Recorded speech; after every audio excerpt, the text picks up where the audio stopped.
창세기에는 예수 하나님께서 천지 만물을 창조하신, 그래서 또한 창세기 2장에 보면 주님께서 그 아름다운 풍요로 넘치는 그 에덴 동산을 창설하시고 그곳에 아담과 하와 인간을 두신 그런 말씀으로 시작이 됩니다.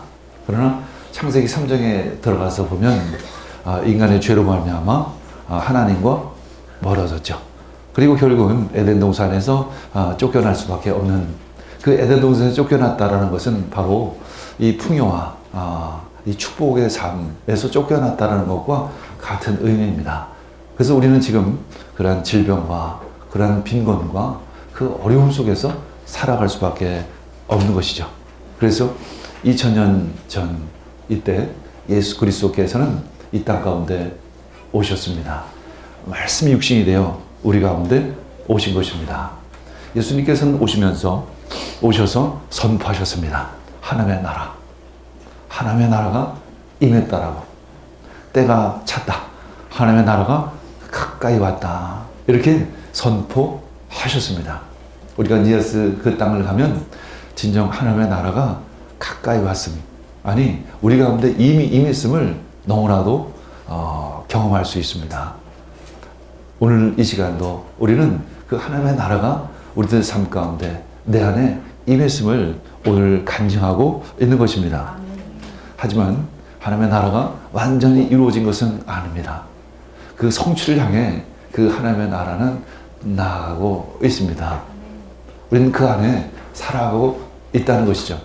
우리는 그래서 믿음이 필요하고 또 기도가 필요하고 또 함께하는 그러한 힘이, 교제가 필요한 것입니다. 지난주에 보면 샤이니라고 우리 인도네시아 동역자 수에리 목사님의 딸인 하니가 참 좋아하는 샤이니의 멤버 중 하나인 종현 형제가 사망했다는 소식을 듣게 됩니다. 우울증에 의한 자살이라고 이야기를 합니다. 1년에 이 대한민국 땅에서 자살로 죽어가는 목숨이 1만 3천 명 이상이 된다고 합니다. 우리 세월호의 그 기억을 우리는 아직도 가지고 있습니다. 그 세월호로 인해서 이 세상을 떠나신 분이 한 300여 명 되시죠.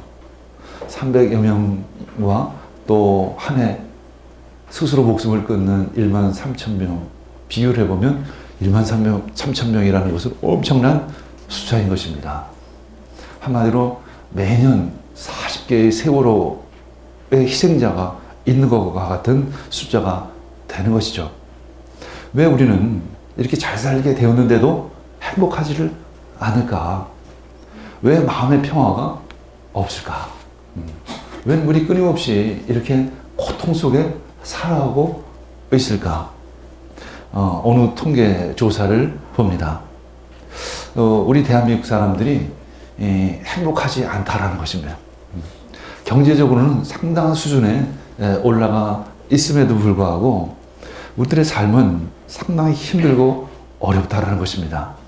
특별히 어떤 주관적인 행복을 질문하면 그 순위가 거의 OECD 국가 중에서도 거의 꼴찌라는 것이죠. 경제적인 만족은 뭐 10위, 11위, 8위, 7위, 거의 10위권을 달리고 있지만 그러나 마음의 행복은 없다는 것입니다. 너무 바쁘다는 것입니다. 일이나 근로시간이 세계에서 1위라고 이야기를 합니다. 그리고 세계 최고의 스트레스 보유국이라고 이야기를 합니다. 95% 정도 되는 사람이 큰 스트레스를 짊어지고 이 땅을 살아간다는 것입니다. 더군다나 공동체성이 완전히 상실되어져 버렸어요. 저는 한국 사람만큼 이웃과의 관계가 참 돈독한 민족이 없었습니다. 서로 돕고 도움을 받으며 살아가는 그런 민족이었었습니다. 근데 요즘에는 어려울 때 의지할 사람이 없다는 것입니다. 한마디로 이 사회적인 유대감이 32위로 OECD 국가 중에서 거의 꼴찌라는 것입니다. 우리는 특별히 이 시간에도 아파트 문화에 대해서 한번 또 생각을 해봅니다. 아파트 문화의 장점은 편리함입니다. 그런데 그 아파트만큼 폐쇄적인 공간이 없습니다. 개인적인 집도 폐쇄적이지만 이 단지라는 울타리를 굳게 두어서 그 안에서 자기들끼리만 잘 살게, 편하게 살자. 이런 것이 바로 아파트 문화인 거죠. 더군다나 1인 가구의 숫자는 굉장히 급속도로 증가하고 있습니다. 이것과 별반 다르지 않게 정신과 환자가 매년 증가하고 있습니다. 2005년, 한마디 5년 전만 해도 한 170만 명, 지금 2010년도에는 231만 명, 한마디로 5년 만에 한 30-40%가 증가했다는 것입니다. 한마디로 경제적인 것은 채워졌지만 관계 문제, 관계의 어려움, 소외감, 고독함, 외로움, 그 속에서 우리는 살아가고 있습니다. 그래서 우리는 또 다른 것을 더 추구합니다. 더 돈을 좀 벌자, 더 출세하자. 이것으로 뭔가 해결될 것 같지만 우리는 그것으로 해결되지 않는 것을 이미 알고 있습니다. 우리는 서로 사랑할 기회를 다 놓쳐버리고 말았습니다. 하나님과의 관계가 깨어져 버렸고 또 인간과의 관계, 이웃과의 관계가 완전히 단절되어져 버린 것입니다. 이제 우리 이 사회는 진정 어떤 국가적인 치료가 필요한 때가 온 것입니다. 진정 샬롬, 평화가 이 땅 가운데 필요합니다. 우리 개인에게도 그렇고 우리 가정에도 그렇고 우리 사회, 이 국가에 진정한 샬롬, 진정한 평화가 임하기를 우리는 기도해야 하는 것입니다. 그 평화가 도대체 언제 올까? 언제는 진정한 기쁨을 누릴 수 있을까? 진짜 행복을 누릴 수 있을까? 성경에는 예수 그리스도, 그분이 평화의 키인 것입니다. 예수 그리스도께서 이 땅 가운데 오신 것은 바로 우리들 가운데 그 평화를 주시기 위해서인 것입니다. 누가복음 2장 13절, 14절 읽겠습니다. 갑자기 그 천사와 더불어 많은 하늘 군대가 나타나서 하늘을 찬양하며 말하였다. 더없이 높은 곳에서는 하나님께 영광이요 땅에서는 주님께서 좋아하시는 사람들에게 평안하다. 어떤 분에게는 이 말씀이 실제적으로 느껴지기도 할 것입니다. 그러나 어떤 분에게는 이 말씀이 마치 동화의 한 줄거리 정도로밖에는 생각하지 않을 수도 있습니다. 한마디로 하늘의 것들이 땅 가운데 임했다는 것입니다. 우리는 이것을 믿고 받아들여야 하는 것입니다. 도대체 우리가 믿는다는 것이 도대체 무엇일까? 예수 그리스도를 믿는 것입니다. 그리고 예수 그리스도께서 하나님의 아들이심을 우리는 믿는 것이죠. 예수 그리스도께서 메시아, 바로 그리스도이심을 우리는 믿는 것입니다. 우리 그것을 믿는다는 것은 또한 하늘의 것이 있다는 것을 믿는 것이죠. 바로 하늘의 것이 이 땅에 임하고 있음을 우리는 믿는 것입니다. 천사는 하늘의 영역에만 존재하는 그런 것입니다. 그 천사들이, 많은 하늘의 군사들이 나타나서 하나님을 찬양하며 이 땅 가운데 임했다는 것이죠. 마치 작은 성탄절 카드에 그려진 그 아름다운 그림처럼, 그 그림은 바로 하늘의 영역과 이 땅의 영역이 만난 것을 의미합니다. 하늘의 것과 이 땅의 것이 예수 그리스도 안에서 통일된 것을 의미합니다. 그래서 하늘과 땅이 만나는 그런 공동체가 되어지는 것입니다. 그것이 바로 하나님의 나라인 것이죠. 그래서 더없이 높은 곳에는 하나님께 영광이고 땅에선 주님께 좋아하시는 사람들에게 평화가 임한 것입니다. 도대체 언제 그 평화가 임할 것인가? 평화는, 도대체 진정한 평화는 언제 나에게 임할 것인가? 오늘 장종윤 자매가 간증했듯이 바로 그것입니다. 하나님을 만나는 것입니다. 예수 그리스도께서 내 삶 가운데 오셨을 때 내 삶에, 내 마음 가운데 평화가 임하는 것이죠. 바로 그것이 하나님의 나라가 임하는 하나의 표적이 되어지는 것입니다. 성령님은 하늘에 계신 분이십니다. 성령님이 역사하신다는 것은 바로 하늘의 성령님이 이 땅 가운데 오셔서 지금 역사하고 있다는 것을 의미하는 것이죠. 성령님이 지금 역사하고 계십니다. 성령님은 거룩한 분이시지만 또 생명을 주시는 분이시기도 합니다. 그래서 생명의 영이신 우리들 가운데 임할 때 치유의 기적이 일어나는 것입니다. 회복이 일어나는 것입니다. 사도행전 1장 8절 읽겠습니다. 그러나 성령이 너희에게 내리시면 너희는 능력을 받고 예루살렘과 온 유대와 사마리아에서 그리고 땅끝까지로 내 증인이 될 것이라는 것입니다. 성령님이 임하시면 너희는 능력을 받아서 예루살렘과 유대와 사마리아와 그리고 땅끝까지로 내 증인이 될 것이라는 것입니다. 그 중에 첫 번째 증거가 도대체 무엇일까? 바로 치유입니다. 치유가 임하는 것이 바로 예수 그리스도의 이 땅 가운데 임하신 첫 번째 어떤 증거가 되어지는 것이죠. 마태복음, 마가복음, 누가복음, 요한복음 공통적으로 나타나는 것, 그 예수님의 나타나오심의 첫 번째 기적은 바로 치유 사건인 것입니다. 마태복음 4장 23절에 보면 예수께서 회당에서 복음을 가르치실 때 병든 자들을 고치시는 그런 장면이 나옵니다. 복음을 전하는 것과 병자를 고치시는 것, 이것이 함께 전해지고 있다는 것입니다. 마가복음 1장 21절에서 28절 말씀에도 역시 회당에서 복음을 전하시고 귀신 들린 자의 귀신을 쫓아내는 그런 말씀이 나옵니다. 복음은 이 땅을 포함한 영과 혼과 육 모든 것을 회복시키는 그러한 복음이라는 것입니다. 우리들의 영혼만을 구원하는 것이 아니라 우리들의 몸까지도 회복시키는 것이 바로 우리가 기독교에서 이야기하는 구원의 의미인 것입니다. 하며 이 땅 모든 피조물까지도 완전히 회복시키는 것이 바로 하나님께서 하시는 구원 계획, 그 약속인 것입니다. 그 안에 내가 포함되어 있는 것이죠. 그 복음은 이 땅을 포함한 전인격적인 구원과 회복을 의미하는 것입니다. 그 시작은 물론 나의 영, 혼부터 구원하십니다. 그리고 내 몸까지도 구원하시고 이 땅의 모든 것을 회복시키고자 하신 것이 바로 하나님의 계획이요 하나님의 구원 역사인 것입니다. 그것이 바로 하나님 나라의 도래인 것입니다. 하나님의 뜻이 하늘에서 이루어진 것 같이 이 땅에서도 이루어지기를 원하는 그 기도가 이루어진 그 사건이 바로 하나님의 나라의 도래인 것입니다. 우리 그래서 이 치유의 사건들을 너무 축소해서 해석해도 안 됩니다.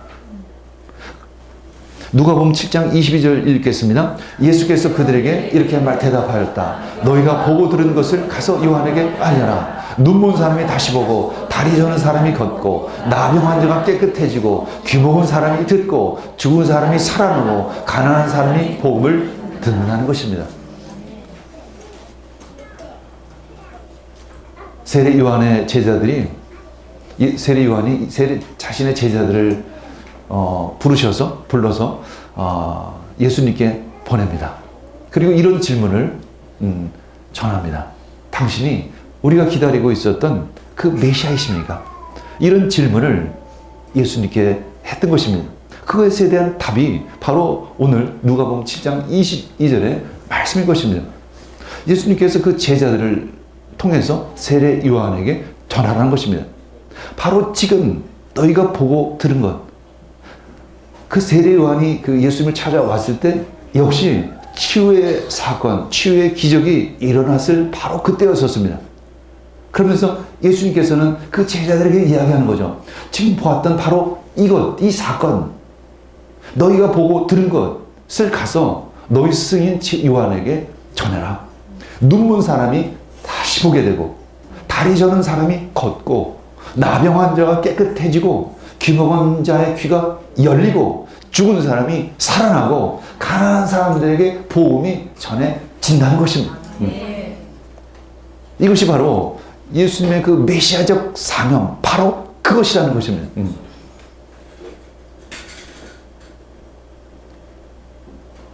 근데 여기서 우리가 주의할 것은, 이 치유라는 것은, 이 병이 낫는다는 것은 병이 낫는 것 그 자체 의미보다 더 큰 의미를 가지고 있다는 것입니다.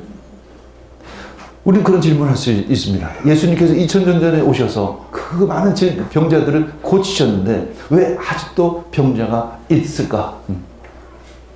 이런 질문을 할 수 있습니다.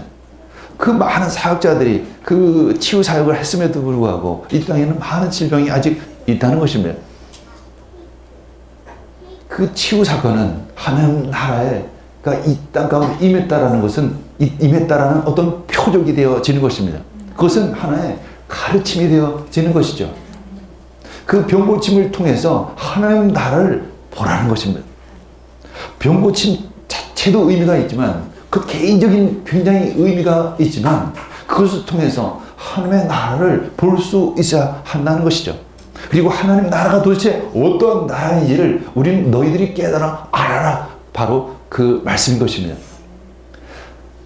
동일한 상황 속에서 동일한 집회를 하고 동일한 말씀을 들어도 어떤 이에게는 치유의 기적이 일어날 수 있고 어떤 분은 아직까지도 그 아픔 속에서 고통을 받을 수도 있다는 것입니다.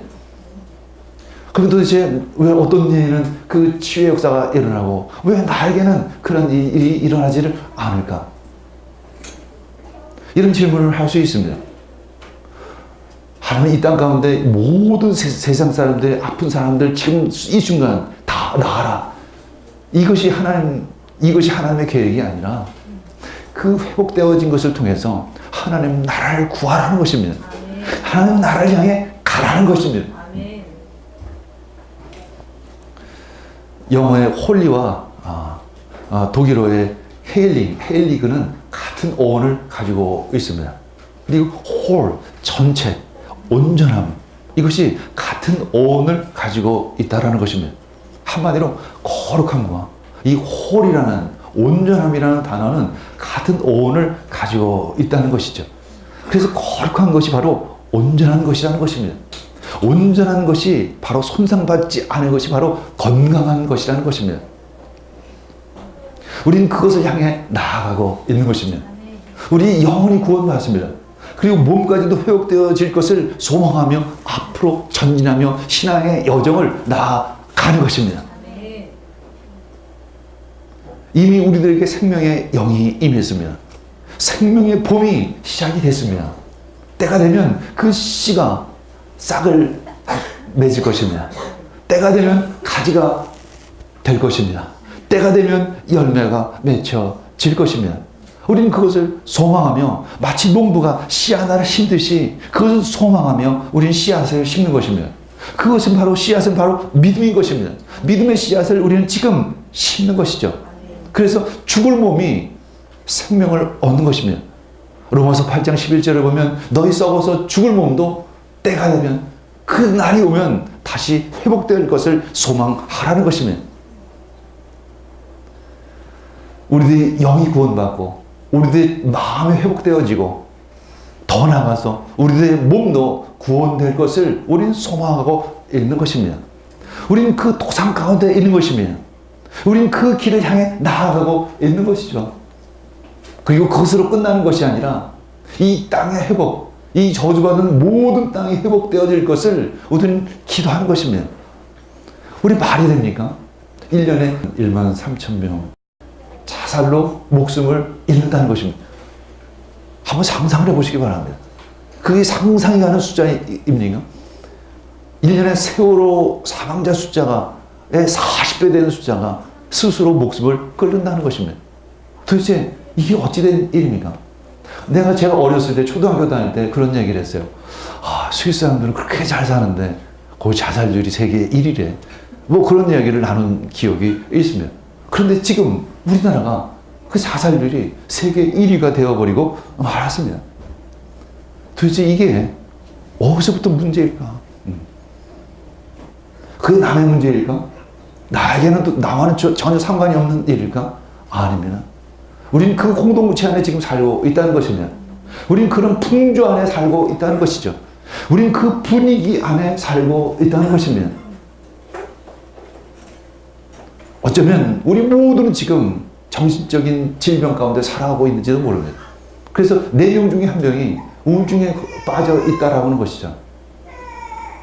4명 중에 1명만 우울증에 빠져 있을까요? 어쩌면 우리 모두가 지금 우울증 상태에 있는지도 모릅니다. 우리에게는 회복이 필요합니다. 우리에겐 치료가 필요합니다. 병원을 간다고, 정신과 병원을 간다고요. 그것이 해결이 됩니까? 오늘 간증했던 것처럼 본질적인 문제인 것입니다. 특히 마음의 문제는 본질적인 것이죠. 더 근원적인 것이죠. 영적인 문제인 것입니다. 하나님과의 관계의 문제인 것입니다. 왜냐하면 인간은 영적인 존재이기 때문에 그래요. 그것이 회복되어야 그 나머지도 의미가, 가치가 있는 것입니다. 몸이 건강하면 뭐랍니까?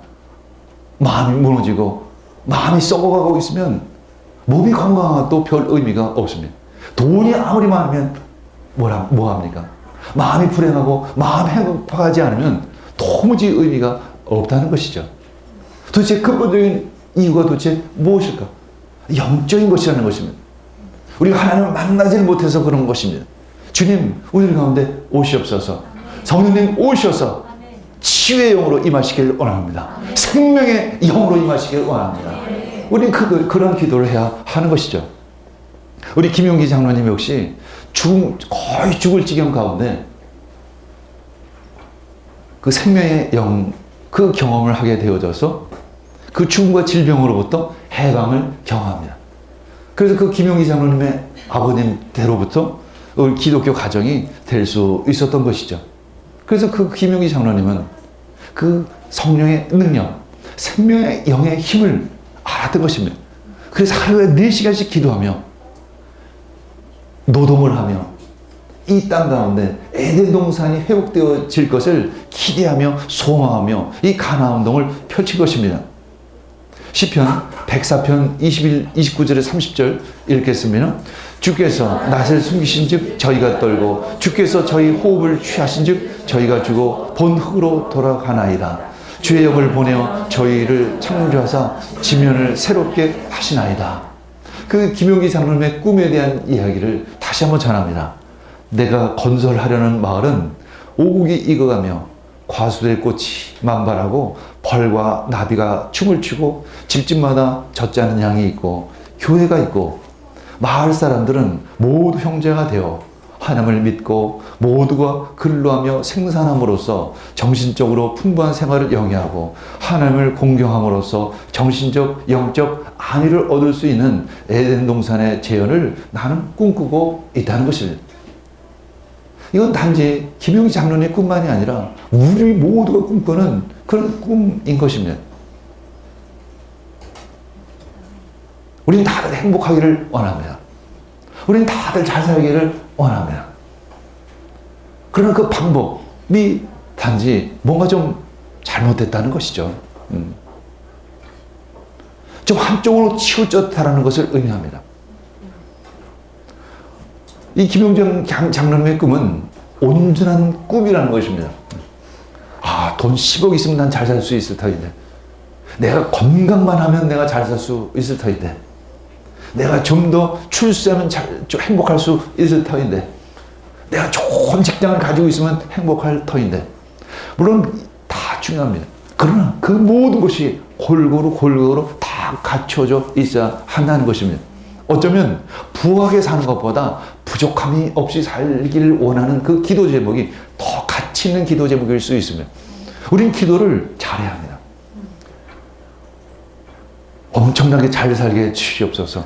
재벌이 되게 해주시옵소서. 그렇게 기도하는 것보다는 주님, 나에게 부족함이 없기를 원합니다. 그것이 겸손한 기도일 수 있다는 것입니다.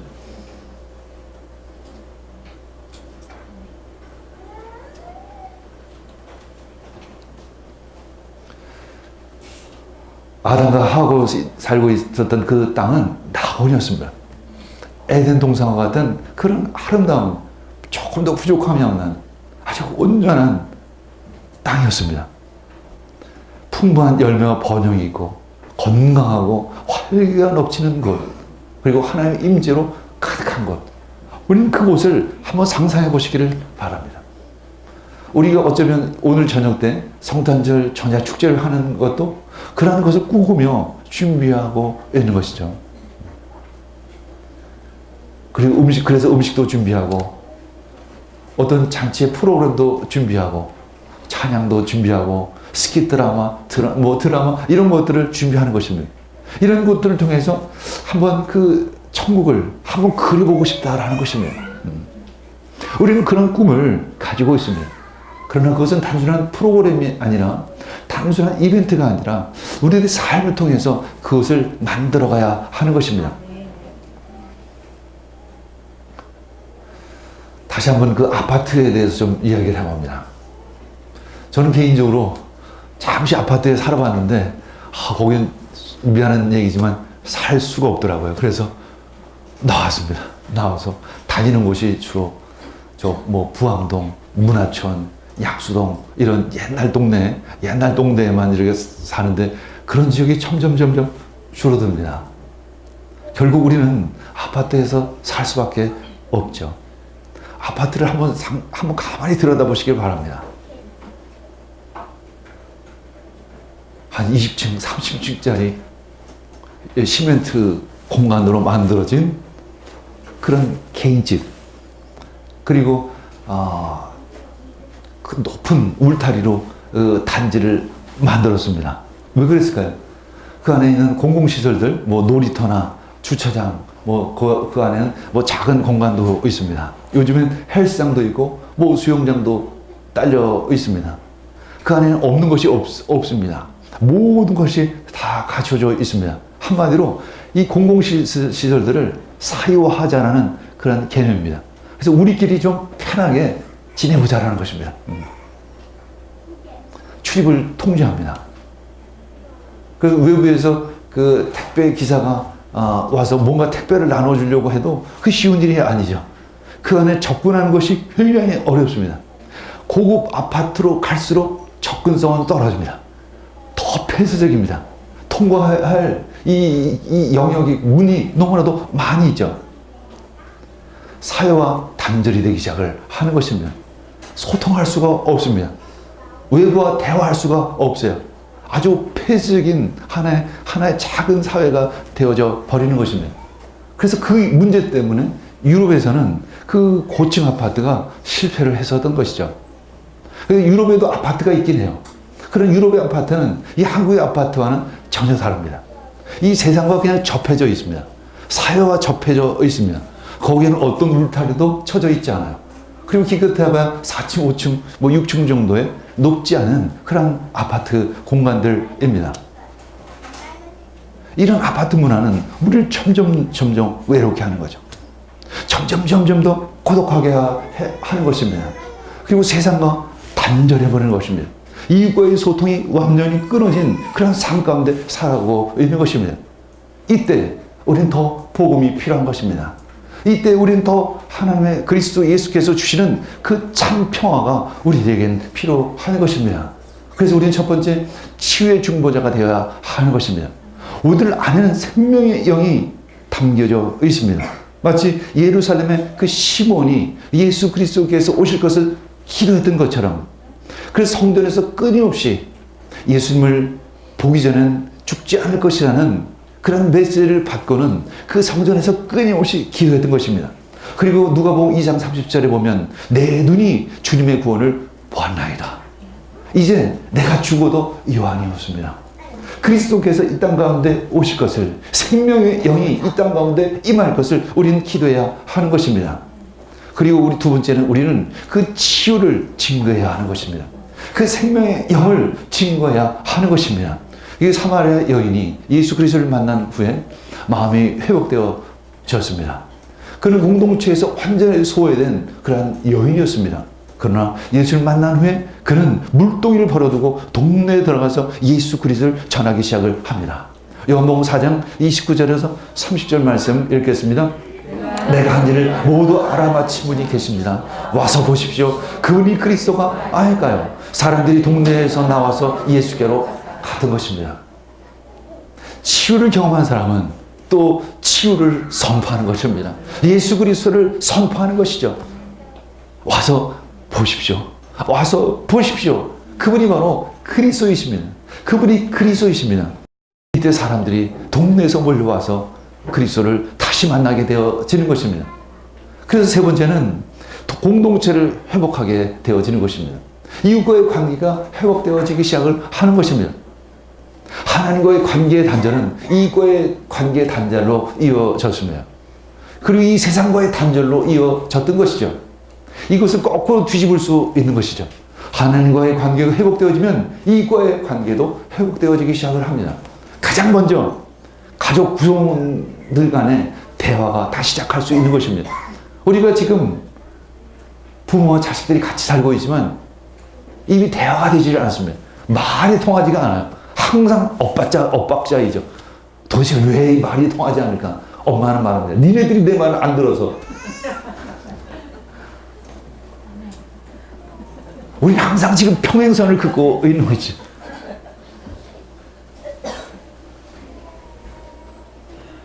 하나님과 대화 통하기 시작하면 우리 이웃과 대화가 되기 시작을 할 줄 믿습니다. 아멘. 그래서 공동체가 회복되어지는 것이죠. 가정이 회복되어지기 시작합니다. 사회가 회복되어지기 시작을 하는 것입니다. 영적인 빈곤이 사라진 것입니다. 마음의 빈곤이 사라지는 것입니다. 이 경제적인 빈곤이 사라지는 것이죠.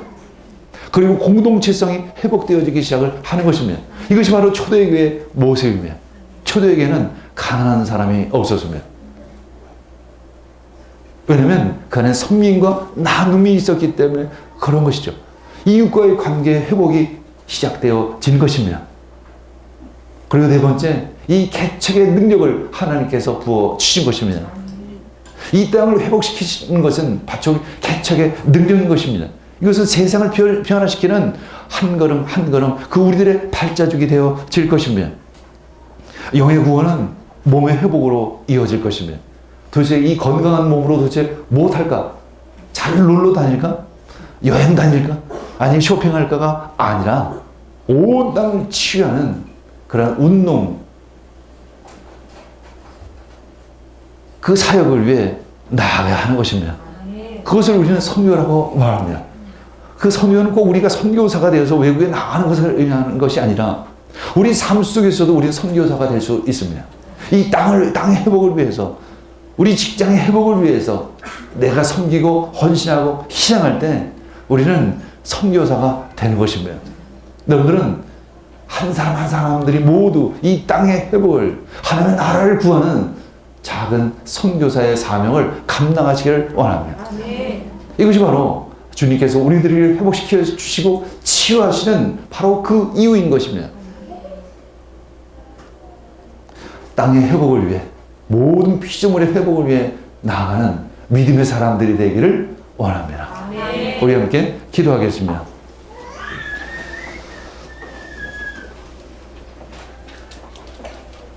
주님 감사합니다. 저희들을 회복시켜 주시고 치유해 주시니 너무나도 감사를 올려드립니다. 나의 영혼을 구원해 주신 것만이 아니라 나의 몸까지도 회복시켜 주시니 감사를 올려드립니다. 주님, 이 건강한 몸으로 이 구원받은 내 영혼, 주님을 전하는 그 자리로 나아가기를 원합니다. 주님을 증거하는 자리로 나아가기를 원합니다.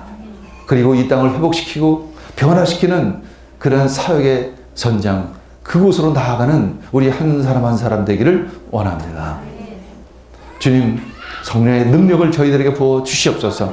생명의 영을 경험하는 우리 모두가 되어지기를 원합니다. 이 모든 말씀 예수님의 이름으로 기도합니다. 아멘.